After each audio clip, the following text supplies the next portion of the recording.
Тая по математиката е гонила нарочно час, а тя знае ли, че вкъщи ще те бият за това? Тогава стани и кажи, че насилието не е само в училище, насилието е навсякъде около нас.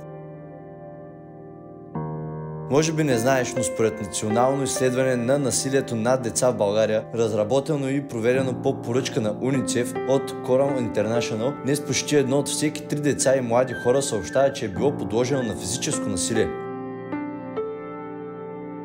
Според получените данни, емоционалното насилие е най-разпространената форма на насилие на деца, като почти половината, 45,9% от всички деца и млади хора, съобщават, че са били подлагани на емоционално насилие.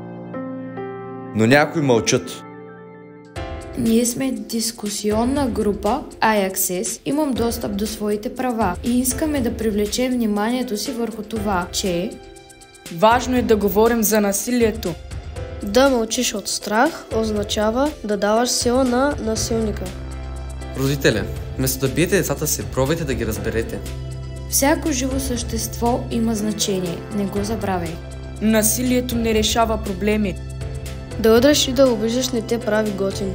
Гневен си, отиди в залата и освободи демоните си. Ако си крив, не криви другите. Потърси информация на гореща телефонна линия за деца 116 111 или потърси информация за чатбот "Аз имам достъп до моите права", който информира децата за техните права и ги насочва към подкрепа. Подай сигнал в Държавната агенция за закрила на детето, отдел за закрила на детето, полиция, прокуратура.